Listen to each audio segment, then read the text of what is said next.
प्यारे दोस्तों, आज की इस वीडियो में हमने आपको एक नकाबपोश लड़की की कहानी बताई है।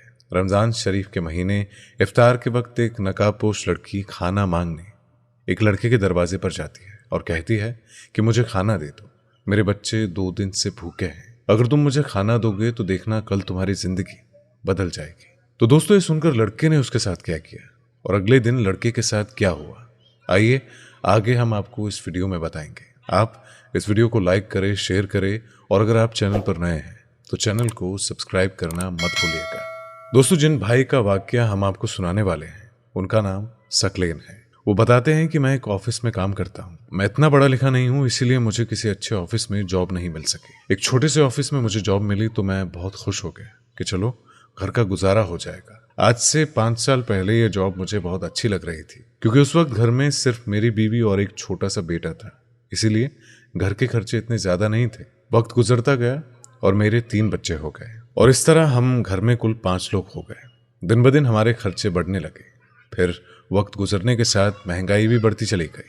बच्चे बड़े हुए तो उन्हें स्कूल में दाखिला करवाना पड़ा। उस स्कूल की फीस भी कम नहीं थी। ऐसे में मुझे ऑफिस से जो तनख्वाह मिलती थी वो तो महीने के शुरू में ही खत्म हो जाती थी और बाकी का महीना मुझे उधार लेकर गुजारना पड़ता था। मेरी बीवी मुझसे कहती थी कि तुम अपने ऑफिस के मालिक से बात करो ताकि वो तुम्हारी तनख्वाह बढ़ा दे, क्योंकि इतने पैसों से अब हमारा गुजारा नहीं होता है। हमारे बच्चे और बड़े हो रहे थे, कल को उनके खर्चे और बढ़ जाएंगे। बीवी की बात सुनकर मैं परेशान हो जाता था, क्योंकि मैं ऑफिस के मालिक से कई बार इस सिलसिले में बात कर चुका था, लेकिन वो तो हर बार मेरी बात सुनकर यही कहता था कि देखो सकलेन, मैं जानता हूं कि तुम्हारी तनख्वाह कम है, लेकिन मैं क्या करूं, क्योंकि ऑफिस में इतना काम नहीं होता है और अगर होता भी है तो तुमसे बड़े ऑफिसर वो काम कर लेते हैं, इसीलिए इसी तनख्वाह में गुजारा करो।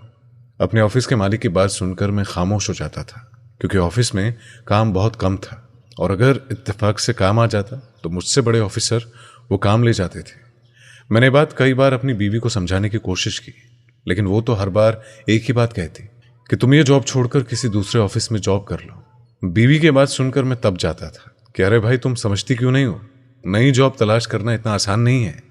ये सुनकर मेरी बीवी भी गुस्से में आ जाती और कहती कि पिछले कई सालों से तुम इसी तनख्वाह पर काम कर रहे हो और तुम्हारा मालिक तुम्हें इसी तनख्वाह पर काम दे रहा है। मुझे तो लगता है कि तुम्हारे ऑफिस के मालिक की नीयत में खोट है, वो तुम्हारी तनख्वाह बढ़ाना नहीं चाहता है। लेकिन मैं तुम्हें बता दूं कि मैं इस तनख्वाह में गुजारा नहीं कर सकती।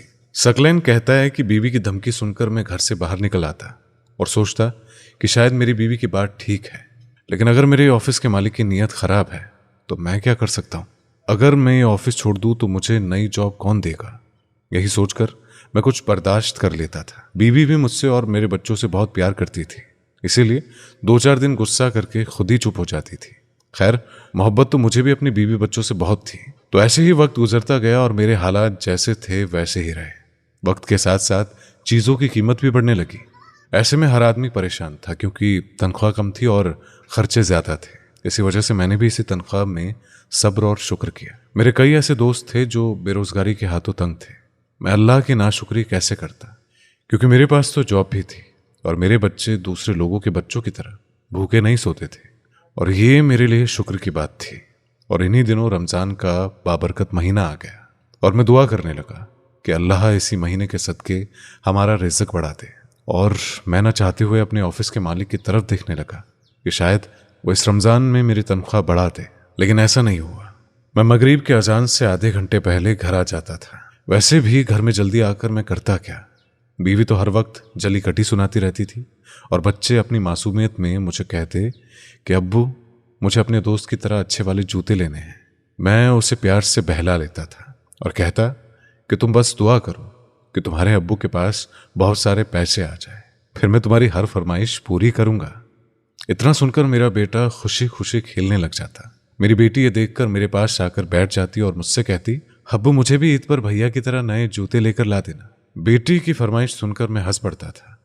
बच्चे भी कितने मासूम होते हैं, उन्हें एहसास भी नहीं होता है कि बड़े होने पर कई मुश्किलात हमारे साथ चिपक जाती है। अब जैसे जैसे ईद करीब आती जा रही थी, बच्चों की फरमाइशें भी बढ़ती जा रही थी। मैं घर आता तो बच्चे मुझे घेर कर बैठ जाते और रोज किसी नई चीज का मुतालबा करते। एक दिन मैं काम से थका हारा घर आया तो अभी इफ्तारी में 20 मिनट बाकी थे। बच्चे अंदर खेल रहे थे, जबकि मेरी बीवी इफ्तारी के लिए जूस बना रही थी। मैं चुपचाप चारपाई पर जाकर लेट गया। मुझे ख्याल आया कि ईद आने वाली है और अभी तक मैंने किसी के लिए कुछ भी नहीं खरीदा है, क्योंकि पिछले महीने की तनख्वाह से तो मैं घर का सामान लेकर आया था। तो ऐसे में मुझे तनख्वाह अब ईद के बाद ही मिलनी थी।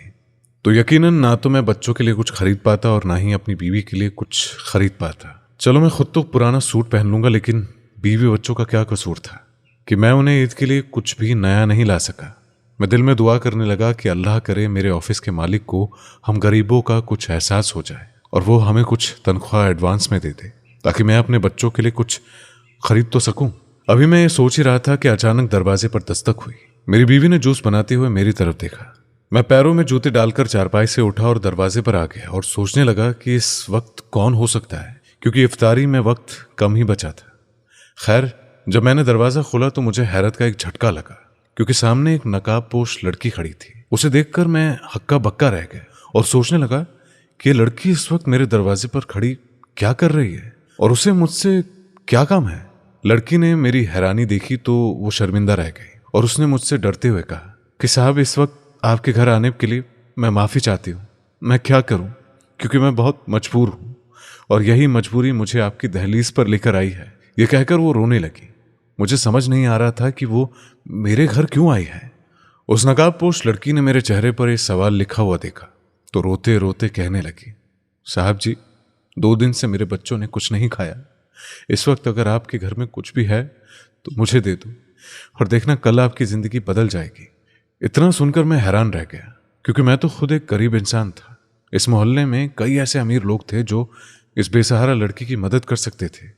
यही बात मैंने इस लड़की से कही तो वो कहने लगी कि मैं बहुत मजबूर थी, इसीलिए मैं बहुत सारे घरों में गई, लेकिन किसी ने भी मेरी बात का एतबार नहीं किया। इसी वजह से मैं आपके दरवाजे पर आई हूँ। सकलेन कहता है कि उस लड़की की बात पर एतबार तो मुझे भी नहीं आ रहा था, लेकिन मैंने सोचा कि बेचारी पर्दादार लड़की है, शाम के वक्त कहाँ जाएगी, ऊपर से इसके बच्चे भी भूखे हैं। मैंने उसे दरवाजे पर रुकने को कहा और फिर बीवी के पास आकर उसे सारी बात बताई। बीवी तो मेरी बात सुनकर भड़क उठी और कहने लगी, अगर हमने सारा खाना इसे दे दिया तो हम क्या खाएंगे। मैंने उसकी बात सुनी तो बीवी से कहा, बच्चों के लिए थोड़ा सा रख लो, बाकी का सारा खाना उस लड़की को दे देते हैं। मुझे तो बेचारी बहुत मजबूर लग रही है और फिर पर्दे की हालत में है और कहाँ जाएगी सोचो, शाम का वक्त भी है, बाहर 100 तरह के आवारा लोग होते हैं। ये सुनकर मेरी बीवी कुछ नरम पड़ गई। मैंने वो सारा सामान जो कि मेरी बीवी ने इफ्तारी के लिए बनाया था उस नकाबपोश लड़की को दे दिया। ये देखकर लड़की बहुत खुश हुई और खुशी के मारे वो लड़की रोने लगी। फिर मैंने उससे कहा, माफ़ करना बहन, हमारे घर में बस इतना ही खाना पका था। मैं भी कोई अमीर आदमी नहीं हूँ, गरीब बंदा हूँ और मामूली से तनख्वाह में हम 5 लोग बड़ी मुश्किल से गुजारा कर रहे हैं। तुम बस हमारे लिए दुआ कर लेना।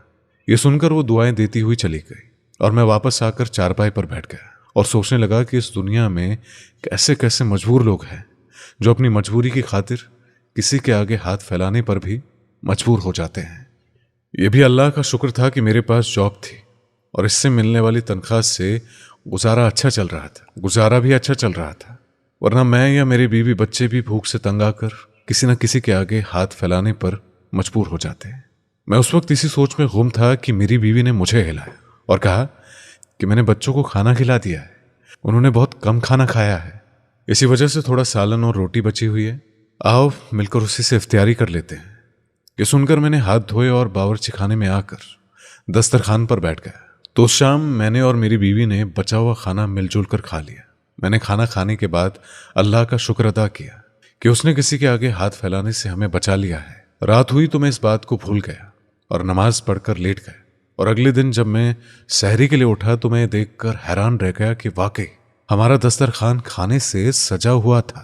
ये देखकर मुझे हैरानी हुई और मैंने बीवी की तरफ देखा तो वो मेरी तरफ देखकर मुस्कुराने लगी और कहने लगी, आपके ऑफिस से एक बंदा देकर गया है, उसने कहा है कि ये ऑफिस के मालिक की तरफ से है और आज शाम की इफ्तारी भी ऑफिस की तरफ से ही होगी।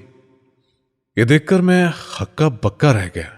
मेरे ऑफिस के कंजूस मालिक को रातों रात ये क्या हो गया था। खैर, ये तो मुझे ऑफिस जाकर ही पता चलना था कि मेरे ऑफिस का मालिक मुझ पर इतना मेहरबान क्यों हो रहा है। उस दिन मैंने खूब पेट भर कर खाना खाया और नमाज पढ़कर अल्लाह से दुआ की, या अल्लाह इसी तरह मेरी तनख्वाह भी बढ़ जाए और मैं अपने बच्चों की हर ख्वाहिश पूरी कर सकूं। उस दिन मैं ऑफिस गया तो मुझे वहां का माहौल बहुत बदला बदला सा लग रहा था। मैंने ये बात किसी से नहीं कही थी और मैं सीधा ऑफिस के मालिक के कमरे में चला गया ताकि सुबह वाली सहरी के लिए उसका शुक्रिया अदा कर सकूं।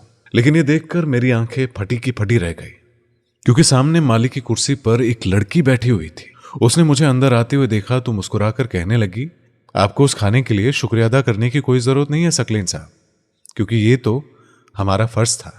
ये बात सुनकर मैं उलझ गया और उसने मेरी उलझन देखी तो कहने लगी, ये मेरे वालिद का ऑफिस है और वालिद के इंतकाल के बाद मैंने इसे वालिद के दोस्त के हवाले कर दिया था। लेकिन दिन ब दिन मुझे वालिद के दोस्त की शिकायतें आने लगी कि ये वर्कर के साथ बहुत बुरा सलूक करते हैं और उनकी तनख्वाह कई सालों से रोक कर रखी है। बस यही देखने के लिए मैं यहाँ आई और काम करने वाले वर्कर्स से रूप बदल कर मिली ताकि उन्हें शक ना हो। इतना सुनकर मैं हैरान और परेशान हो गया। उसने मुझे बताया कि मैं वही नकाबपोश लड़की हूं जो आपके घर आई थी। ये कहकर उसने एक लिफाफा मेरी तरफ बढ़ाया और कहा कि आप इस ऑफिस के पुराने ईमानदार और काबिल वर्कर हैं, इसीलिए सबसे पहले मैंने आपकी तनख्वाह बढ़ा दी। ये सुनकर जल्दी से मैंने उसके हाथ से लिफाफा ले लिया और खुशी खुशी घर आ गया। बिलाखिर मेरी बरसों की मेहनत रंग लाई। सुभान अल्लाह। इसी वजह से दोस्तों हमें भी चाहिए कि हम भी रोजेदारों की, मुसलमानों की मदद करें और अल्लाह पाक हमें इसका अजर देगा। इसी वजह से दोस्तों आज की वीडियो को यहीं पर खत्म करते हैं। वीडियो पसंद आई हो तो वीडियो को लाइक करें, शेयर करें। चैनल पर नए हैं तो चैनल को सब्सक्राइब करना मत भूलिएगा। अस्सलाम वालेकुम। अल्लाह हाफिज।